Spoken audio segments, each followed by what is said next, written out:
Hello friends வணக்கம். இன்றைக்கி நம்ம அக்டோபர் 29, 2025க்கான இம்பார்ட்டன்ட் ஹிந்து நியூஸ் அனாலிசிஸ் தான் பார்க்க போகிறோம்.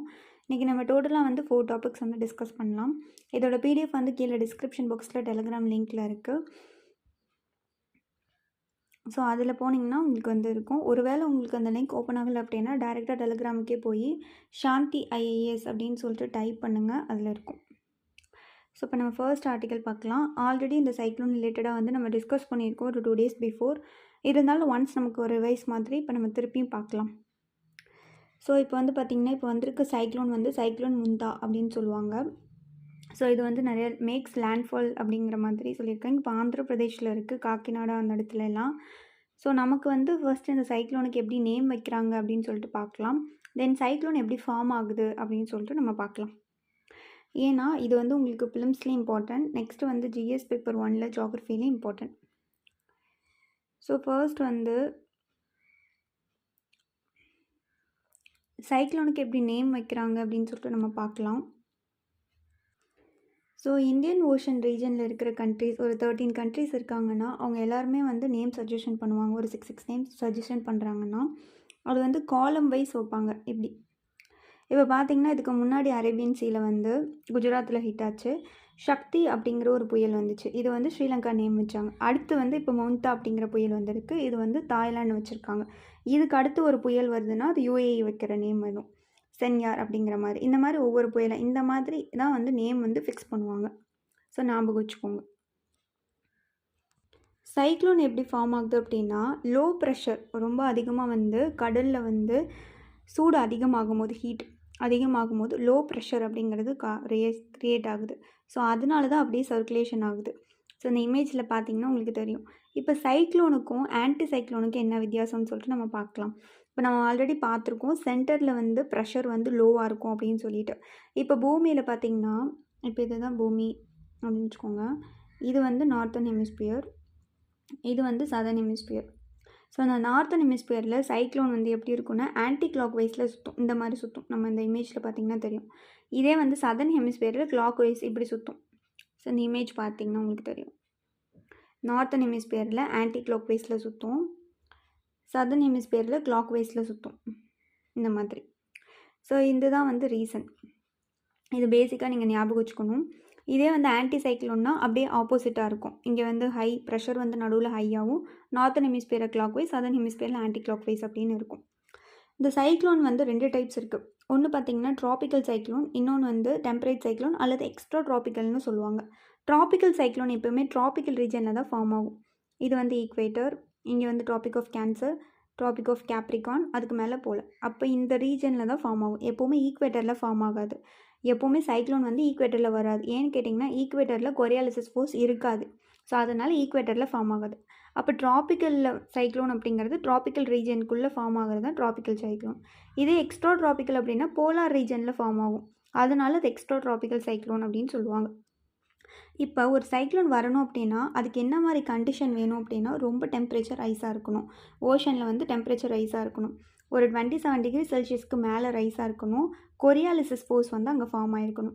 கொரியாலிசிஸ் ஃபோர்ஸ் அப்படிங்கிறது பார்த்திங்கன்னா நம்ம பூமி சுற்றுது பார்த்திங்களா, அதனால தான் ஃபார்ம் ஆகுது, ரொட்டேஷனால தான் ஃபார்ம் ஆகுது. இப்போ கொரியாலிசிஸ் ஃபோர்ஸ் என்ன பண்ணும் அப்படின்னா இப்போ காற்று வந்து இந்த மாதிரி டைரெக்ஷனில் நேராக வந்துட்டுருக்குன்னு வச்சுக்கோங்க, அதை வந்து டிஃப்ளெக்ட் பண்ணி விட்ரும், திருப்பி விட்ரும், இந்த பக்கமாக திருப்பி விட்ரும். இப்போ வந்து பார்த்திங்கன்னா நார்த்தன் ஹெமிஸ்பியர்லாம் ரைட் சைட் திருப்பி விட்ரும். இப்போ இது எக்ஸாம்பிளுக்கு இதை நார்த்தன் ஹெமிஸ்பியர்னு வச்சுக்கோங்க. இப்போ காற்று வந்து இப்படி வருதுன்னா ரைட் சைடு தானே திருப்பி விடும் காற்றை, அப்போ இப்படி திருப்பி விட்ரும். இப்போ காற்று இந்த பக்கம் வருதுன்னா இதோட ரைட் சைடு இது தானே, அப்போ இந்த பக்கமாக திருப்பி விட்ரும். காற்று இப்படி வருதுன்னா இதோட ரைட் சைடு இப்படி தானே, அப்போ இந்த பக்கமாக திருப்பி விட்ரும். காற்று இப்படி வருதுன்னா இதோட ரைட் சைடு இது தானே, அப்போ இப்படி திருப்பி விட்ரும். இப்படியே திருப்பி விட்டு வரும்போது ஒரு ரொட்டேஷன் ஆயிரும். ஒரு ஆன்டி கிளாக் வைஸில் இருக்கும் நார்த்தன் ஹெமிஸ்பியரில். ஸோ அப்படியே வந்து நடுவில் வந்து லோ ப்ரெஷர் வந்து க்ரியேட் ஆகிருக்கும்.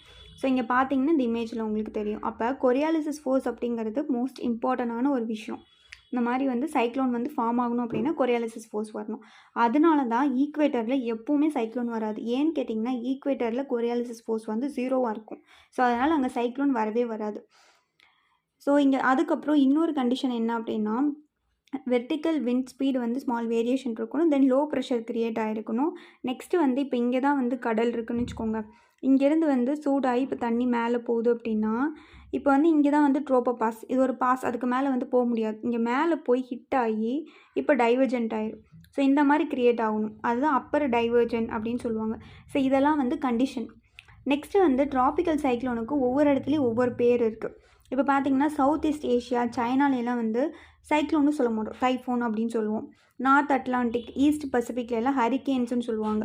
வெஸ்ட் ஆஃப்ரிக்கா, சதர்ன் யூஎஸ்ஏலலாம் வந்து டொர்னடாஸ்ன்னு சொல்லுவாங்க. ஆஸ்திரேலியா, நார்த் வெஸ்ட் ஆஸ்திரேலியாவில் வில்லின்னு சொல்லுவாங்க. இப்போ சவுத் வெஸ்ட் பசிபிக்லேயும் இந்தியன் ஓஷனில் மட்டும்தான் இந்த ட்ராபிக்கல் சைக்ளோன் அப்படின்னு சொல்லுவோம். நெக்ஸ்ட்டு பார்த்திங்கன்னா சைக்ளோன் வந்து யார் வந்து நோடல் அத்தாரிட்டி அப்படின்னா வேர்ல்டு மெட்ரோலாஜிக்கல் ஆர்கனைசேஷன்.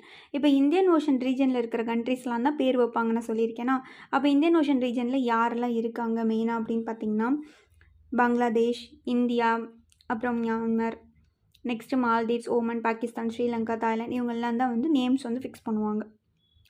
சைக்ளோன் பார்த்திங்கன்னா இந்தியாவில் 2 டைம்ஸ் வரும். ஒன்று பார்த்திங்கன்னா மார்ச்லேருந்து மேக்குள்ளே ஒன்று வரும், அக்டோபர்லேருந்து டிசம்பருக்குள்ளே வரும். இப்போ பார்த்திங்கன்னா நம்ம அக்டோபர்லேருந்து டிசம்பர் இந்த சீசனில் தான் இருக்கும். ஸோ இப்போ வருது. இதுதான் பேசிக்கான இந்த சைக்ளோன் பற்றி தெரிஞ்சுக்கிறது. இங்கே பார்த்திங்கன்னா இதுதான் அந்த லோ ப்ரெஷர் க்ரியேட் ஆகுது பார்த்திங்கன்னா நடுவில், இதுதான் வந்து ஐ அப்படின்னு சொல்லுவாங்க. கண்ணு மாதிரி இருக்கும். லைக் வந்து இதை பார்த்திங்கனாவே உங்களுக்கு தெரியும், ஒரு காயில் மாதிரி இருக்கும். இப்போ பாம்பு இருக்குது பார்த்திங்களா, பாம்பு வந்து இப்படி படுத்திருக்கும் போது இப்படி சுருண்டு படுத்திருக்கும். அது எப்படி சொல்லுவாங்கன்னா காயில் ஆஃப் ஸ்னேக் அப்படிங்கிற பேரே ஆக்சுவலாக அப்படி தான் வந்துச்சு. சைக்ளோனுக்கு பேரே பார்த்திங்கன்னா ஒரு பாம்பு சுற்றி இருக்கிற மாதிரி இருக்கும். ஸோ அதனால தான் சைக்ளோனுக்குங்கிற ஆக்சுவலாக மீனிங்கே அதுதான். ஸோ நம்ம பேசிக்காக ஞாபகம் வச்சுக்கலாம். இதுதான் வந்து சைக்ளோன் பற்றி நம்ம தெரிஞ்சுக்கிறது. நெக்ஸ்ட்டு பார்த்திங்கன்னா IIP growth drops to 3-month low of 4% in செப்டம்பர்னு சொல்லியிருக்காங்க. இண்டெக்ஸ் ஆஃப் இண்டஸ்ட்ரியல் ப்ரொடக்ஷன் அப்படின்னு சொல்லுவோம். இது எக்கனாமியில் வந்து ஜிஎஸ் பேப்பர் 3 தென் பிலிம்ஸுக்கும் முக்கியம். இது வந்து அதோட க்ரோத் வந்து 3 months கம்பேர் பண்ணும்போது ரொம்பவே வந்து ட்ராப் ஆயிருக்கு அப்படின்னு சொல்லியிருக்காங்க, 4% இந்த செப்டம்பரில். ஸோ ஃபர்ஸ்ட் வந்து இந்த இண்டெக்ஸ் ஆஃப் இண்டஸ்ட்ரியல் ப்ரொடக்ஷன் வந்து யார் ரிலீஸ் பண்ணுறாங்கன்னு பார்த்தீங்கன்னா ministry of statistic and program implementation. இது உங்களுக்கு முக்கியம் அந்த பாயிண்ட்டு. நெக்ஸ்ட்டு எதுலெல்லாம் வந்து லோ ஆயிருக்கு அப்படின்னு பார்த்தீங்கன்னா மைனிங், தென் ப்ரைமரி கூட்ஸ்னு சொல்லுவோம், ரொம்ப முக்கியமான எசென்ஷியலாக இருக்குது. டேரெக்டாக எர்த்துலேருந்து எடுத்துருக்கக்கூடிய ரா மெட்டீரியல்ஸ்னு வச்சுக்கலாம். தென் கன்சியூமரோடைய நான் டியூரபிள் குட்ஸ், நான் டியூரபிள்னால் ரொம்ப நாள் யூஸ் பண்ண முடியாது, உடனே யூஸ் பண்ணுற மாதிரி, அந்த இதெல்லாம் வந்து தான் வந்து மெயின் ரீசன் இந்த ஸ்லோ டவுனுக்கு அப்படிங்கிற மாதிரி சொல்லியிருக்காங்க. ஸோ இப்போ நம்ம பேசிக்காக நம்ம தெரிஞ்சுக்கலாம், இண்டெக்ஸ் ஆஃப் இண்டஸ்ட்ரியல் ப்ரொடக்ஷன் அப்படிங்கிறது ஒரு இண்டிகேட்டர். இதை யூஸ் பண்ணி நம்ம உற்பத்தியோட வேல்யூம் எந்தளவுக்கு சேஞ்ச் ஆகிருக்கு இண்டஸ்ட்ரியல் ப்ரொடக்ஷனில் அப்படிங்கிற மாதிரி நம்ம தெரிஞ்சுக்கலாம். இதை வந்து யார் வந்து கம்பைல் பண்ணுவாங்கன்னா நேஷ்னல் ஸ்டாட்டிஸ்டிக்கல் ஆஃபீஸ் தான். இவங்க வந்து மந்த் ரிலீஸ் பண்ணுவாங்க.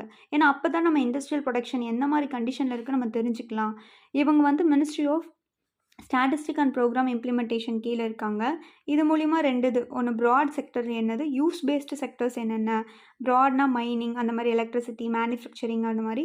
யூஸ் பேஸ்டுனா டெய்லி யூஸ் பண்ணுற intermediate goods, basic goods, capital goods, அதை பற்றி பேஸ் பண்ணுறது. இதோட பேஸ் இயர் பார்த்திங்கன்னா இந்த இயரை பேஸாக வச்சு தான் வந்து கேல்குலேட் பண்ணுவாங்க. 2011-12 இதை பேஸ் இயராக வச்சு இப்போ என்ன மாதிரி சேஞ்சஸ் இருக்குது அப்படிங்கிற மாதிரி பார்ப்பாங்க. இப்போ இந்த மாதிரி வந்து இண்டெக்ஸ் ஆஃப் இண்டஸ்ட்ரியல் ப்ரொடக்ஷன் வந்து நம்ம கேல்குலேட் பண்ணுறதுனால என்ன முக்கியம் அப்படின்னு கேட்டிங்கன்னா, இதை கவர்மெண்ட் ஏஜென்சி வந்து யூஸ் பண்ணிக்குவாங்க. லைக் வந்து மினிஸ்ட்ரி ஆஃப் ஃபினான்ஸு, ஆர்பிஐ எதுக்கு யூஸ் பண்ணுறாங்கன்னா அவங்க பாலிசி மேக் பண்ணுறதுக்காக. ஏன்னா இந்த மாதிரி கண்டிஷனில் இருக்குது நான் தெரிஞ்சால் தானே அவங்க நெக்ஸ்ட்டு ஃபர்தராக பாலிசி மேக் பண்ண முடியும். ஸோ அதுக்காக வந்து அவங்க யூஸ் பண்ணிக்குவாங்க. அது மட்டும் இல்லாமல் இதை யூஸ் பண்ணி நம்ம என்ன பண்ணலாம் அப்படின்னா குவார்ட்டர்லி அந்த ஆனுவல் ஜிடிபிலாம் வந்து எஸ்டிமேட் பண்ணிக்கலாம். ஸோ அதுக்கும் வந்து இது யூஸாக இருக்கும். இதில் வந்து மெயினாக வந்து 8 கோர் செக்டர்ஸ் இதில் இருக்குது. ஏன்னா பார்த்திங்கன்னா அதோட வெயிட் பார்த்திங்கன்னா 40.27% வந்து இருக்குது. ஸோ அதுவும் இண்டெக்ஸ் ஆஃப் இண்டஸ்ட்ரியல் ப்ரொடக்ஷனில் தான் இருக்குது. இந்த 8 கோர் செக்டரோடைய அந்த வெயிட்டேஜோட ஆர்டர் வந்து நீங்கள் ஞாபகம் வச்சுக்கணும். ஃபஸ்ட்டு வெயிட்டேஜ் பார்த்திங்கன்னா ரிஃபைனரி ப்ராடக்ட்ஸு, லாஸ்ட் வெயிட்டேஜ் என்ன, ஃபர்டிலைசர், இந்த மாதிரி அதோட வெயிட்டேஜ் நீங்கள் ஞாபகம் வச்சுக்கணும் பிலிம்ஸ் பாயிண்ட் ஆஃப் வியூவில். So refinery products, electricity, steel, coal, crude oil, natural gas, cement, fertiliser, இந்த மாதிரி நீங்கள் ஞாபகம் வச்சுக்கோங்க. நெக்ஸ்ட்டு வந்து சாத் பூஜா. இது வந்து இப்போ கூட நம்ம மங்கி பாத் அதில் வந்து நம்ம பிரைம் மினிஸ்டர் பேசும்போது சொல்லியிருப்பார், இந்த பூஜையை பற்றி ரொம்ப பெருமையாக சொல்லியிருப்பாங்க. ஸோ இது வந்து நம்மளோட ஆர்ட் அண்ட் கல்ச்சரில் நம்ம அதை பற்றி தெரிஞ்சுக்கணும் ஃபிலிம்ஸ் பாயிண்ட் ஆஃப் வியூலையும். ஸோ ஃபர்ஸ்ட் இந்த பூஜை வந்து பார்த்திங்கன்னா ஒரு 4 day ஃபெஸ்டிவல். இது வந்து ஒரு 4 day வந்து செலிப்ரேட் பண்ணுவாங்க. இது வந்து மெயினாக வந்து பெண்கள் தான் வந்து செலிப்ரேட் பண்ணுவாங்க. இது யாருக்காக அப்படின்னா சூரியனுக்காக, சூரியனை வழிபடுவாங்க. இதில் வந்து அவங்க என்னென்னா தண்ணி கூட குடிக்க மாட்டாங்க, அந்தளவுக்கு ஒரு ஃபாஸ்டிங் இருப்பாங்க. இதில் வந்து பார்த்திங்கன்னா சூரியன் வந்து உதயம் ஆகிறத வந்து உஷான்னு சொல்லிட்டு ஆஃபர் பண்ணுவாங்க. தண்ணியில் நின்றுக்கிட்டு ஆஃபர் பண்ணுவாங்க. சூரியன் வந்து அஸ்தமனம் ஆகிறத வந்து பிரத்யுஷா அப்படின்னு சொல்லுவாங்க. இதுவும் வந்து தண்ணியில் நின்று தான் வந்து நின்றுக்கிட்டே வந்து ஆஃபர் பண்ணுவாங்க. ஸோ இந்த பூஜை வந்து ஒரு 6th டே ஆஃப் கார்த்திக் சுக்ல பட்சத்தில் வந்து ஸ்டார்ட் பண்ணுவாங்க. இதில் என்ன நம்பப்படுது அப்படின்னு பார்த்தீங்கன்னா, இது இப்போ பண்ணுறதுன்னு கிடையாது. ஈவன் ராமாயணம், மகாபாரதத்தில் கூட பண்ணியிருக்காங்க. ஏன்னா ராமாயணத்தில் ராமரும் சீதையும் என்ன பண்ணியிருக்காங்கன்னா, அவங்களும் விரதம் இருந்து யக்னா அப்படின்னா ஒரு ஓமகுண்டம் மாதிரி வளர்த்தி சாமிக்கு வந்து ஆஃபர் பண்ணுவாங்க. ஸோ அப்போயும் அந்த சூரியனுக்கு வந்து அவங்க வந்து அயோத்தியா விக்ட்ரி பண்ணதுக்கப்புறம் வந்து பண்ணியிருக்காங்க. ஸோ அப்போயும் அது செஞ்சுருக்காங்க. ஈவன் மகாபாரதத்தில் கூட திரௌபதி வந்து இந்த மாதிரி விரதம் இருந்து சூரியனுக்கு ஆஃபர் பண்ணியிருக்காங்க. அப்போ கர்ணர்னு சொன்னோம்ல, கர்ணா, அவங்களுமே வந்து இந்த செரிமோனி மாதிரி இப்போ நடத்தியிருக்காங்க சூரியனை வந்து ஹானர் பண்ணுறதுக்காக. ஸோ அது வந்து நம்மளோட ட்ரெடிஷனாகவே இந்த விஷயம் பண்ணியிருக்காங்க. மெயினாக அது நார்த் இந்தியாவில் தான் பண்ணுவாங்க. ஸோ பண்ணியிருக்காங்க அப்படிங்கிறத சொல்ல வராங்க. ஸோ இதில் ஃபர்ஸ்ட் டே என்ன பண்ணுவாங்கன்னா, டிவோட்டீஸ் வந்து அங்கே இருக்கிற அந்த புனித நீருன்னு சொல்லக்கூடிய அந்த ரிவரோ இல்லை குளமோ அங்கே போய் வந்து அவங்களோட ஃபர்ஸ்ட் மீலுக்கு முன்னாடி வந்து ஒரு செரிமோனல் பாத் எடுப்பாங்க. செகண்ட் டே என்ன பண்ணுவாங்க அப்படின்னா, ஒரு நாளைக்கு ஒன்லி 1 மீல் தான் சாப்பிடுவாங்க. ஸோ அதில் வந்து பார்த்திங்கன்னா, அவங்க சாப்பிட்டதுக்கப்புறம் ஒரு 36 மணி நேரம் வந்து விரதம் இருப்பாங்க. அதுக்கப்புறம் தேர்ட் டே என்ன பண்ணுவாங்கன்னா, ரிவரில் போய் சாயந்தரம் சூரியன் வந்து அஸ்தமனம் ஆகும்போது அந்த சமயத்தில் வந்து ஃப்ரூட்ஸ் எல்லாம் ஆஃபர் பண்ணுவாங்க. லைக் அங்கே இருக்கக்கூடிய seasonal fruits, sweet potatoes, water chestnut, அதுக்கப்புறம் பொலிமோ, பனானாஸ் இதெல்லாம் வந்து ஆஃபர் பண்ணுவாங்க. ஃபோர்த் டே என்ன பண்ணுவாங்கன்னா, சேம் இதை வந்து ரிப்பீட்டடாக வந்து ஃபாலோ பண்ணுவாங்க. ரைஸ் ஆகும்போது சன்னு வந்து உதயம் ஆகும்போது ஸ்டார்ட் பண்ணிவிட்டு ஆஃப்டர் ஃபாலோவிங் ஆனதுக்கப்புறம் டிவோட்டிஸ் வந்து வீட்டுக்கு போய் அவங்களோட ஃபெஸ்டிவலை வந்து கன்க்ளூஷன் பண்ணி முடிச்சிருவாங்க. ஸோ நல்லா வந்து ரொம்ப தீவிரமாக அந்த சூரியனை வந்து வணங்குவாங்க, சன்னை. இதில் என்ன சொல்ல வராங்க மெசேஜ் அப்படின்னு கேட்டிங்கன்னா, இதில் வந்து எல்லா மக்களுமே வந்து கடவுளோட பார்வைக்கு வந்து சமம் தான். ஸோ அப்படிங்கிறப்ப நேச்சர் அப்படிங்கிறது ரொம்ப புனிதமானது. அதை நம்ம வந்து மதித்து ஹானர் பண்ணணும். ஸோ இதை வந்து பார்த்திங்கன்னா, இதில் ஹைலைட் பண்ணுறது என்னென்னா, நம்மளோட லைஃபோடைய அந்த நேச்சரோடைய சைக்கிளை வந்து ஹானர் பண்ணுறேன். லைக் பார்த்திங்கன்னா, காலையில் வந்து உதயமாகி திரும்பி அஸ்தமனம் ஆகுது, திரும்பி உதயமாகி திரும்பி மறையுது. ஸோ இந்த மாதிரி நடக்கும்போது நமக்கு என்ன சொல்கிறாங்க கடவுள் அப்படின்னா, புதுசாக திருப்பி இப்போ சூரியன் வந்து மறைஞ்சிருச்சு அப்படின்னா திருப்பி நாளைக்கு ஒரு சூரியன் வந்து கண்டிப்பாக காலையில் உதயமாகும். அதுதான் ஒரு லைஃப் கூட. ஸோ அதை தான் வந்து சொல்ல வராங்க. அந்த மாதிரி சில மெசேஜஸ் வந்து இதில் கொடுக்குறாங்க அப்படிங்கிறத சொல்கிறாங்க. நெக்ஸ்ட்டு பார்த்திங்கன்னா, centre approves terms for 8th pay commission. இப்போ வந்து பார்த்திங்கன்னா 7th பே கமிஷன் வந்து 2016 2026 10 years once next pay commission வந்து வரப்போகுது. ஸோ அதுக்காக சென்டர் வந்து அப்ரூவ் பண்ணுறாங்க. ஸோ இதில் வந்து பார்த்திங்கன்னா மோஸ்ட்லி ரிட்டையர்டு ஜட்ஜஸ் தான் போடுவாங்க. யாரோடைய சேர்மன் அப்படின்னா ஜஸ்டிஸ் ரஞ்சனா பிரகாஷ் அப்படிங்கிறவர் தான் சேர்மன். இதில் வந்து கமிஷனில் வந்து பார்த்திங்கன்னா ஒரு சேர்மன் இருப்பார், ஒரு பார்ட் டைம் மெம்பர் இருப்பாங்க, ஒரு மெம்பர் செக்ரட்டரி இருப்பாங்க. ஸோ அவங்க தான் இருப்பாங்க. இந்த பே கமிஷன் அப்படிங்கிறது என்ன அர்த்தம் அப்படின்னா, இப்போ வந்து ஒரு அலவன்ஸ், பெனிஃபிட்ஸ் இதெல்லாம் வந்து சென்ட்ரல் கவர்மெண்ட் எம்ப்ளாயீஸ்க்கு வந்து கொடுக்கணும். ஏன்னு கேட்டிங்கன்னா, இன்ஃப்ளேஷன் வருது. ஸோ இன்ஃப்ளேஷன் வரும்போது அதுக்கு தகுந்த மாதிரி வந்து நிறைய விலைவாசியெல்லாம் அதிகமாகிடுச்சு அப்படிங்கிறப்போ பணம் வந்து எக்ஸ்டெண்ட் பண்ணி கொடுக்கணும் சம்பளத்தில். ஏன்னா அவங்க காஸ்ட் ஆஃப் லிவிங் அஃபெக்ட் ஆகக்கூடாது. அதுக்காக வந்து பண்ணுறது தான் வந்து ஒவ்வொரு 10 வருஷத்துக்கு ஒரு தடவை ஒரு பே கமிஷன் போடுவாங்க. ஸோ இது வந்து எதுக்கு கீழே வரும் அப்படின்னா, department of expenditure, ministry of finance அவங்க தான் வந்து ரிவைஸ் பண்ணுவாங்க சேலரி, பென்ஷன். ஏன்னா ப்ராப்பராக வந்து அந்த எம்ப்ளாயீஸ்க்கு வந்து கொடுக்கணும் அப்படிங்கிறதுக்காக. மோஸ்ட்லி வந்து ரிட்டையர்டாக இருக்கக்கூடிய சுப்ரீம் கோர்ட் ஜட்ஜ் தான் வந்து இதுக்கு ஹெட்டாக இருப்பாங்க. இந்த ரெக்கமெண்டேஷனை பேஸ் பண்ணி ஸ்டேட் ஓன்டு ஆர்கனைசேஷனும் அவங்க வந்து அடாப்ட் பண்ணிக்குவாங்க. சின்ஸ் 1947 இருக்குது. லாஸ்ட் டைம் பார்த்தீங்கன்னா 7th பே கமிஷனோட ஹெட்டாக வந்து சேர்மனாக யார் இருந்தாங்கன்னா, ஜஸ்டிஸ் அசோக் குமார் மத்தூர் அப்படிங்கிறவங்க இருந்தாங்க. ஸோ இதில் நிறைய பெனிஃபிஷரிஸ் இருந்திருக்காங்க. இது உங்களுக்கு எக்கனாமியில் இம்பார்ட்டன்ட். ஸோ இன்றைக்கி நியூஸ் அவ்வளோதான் ஃப்ரெண்ட்ஸ். தேங்க்யூ ஃபார் வாட்சிங். Thank you so much.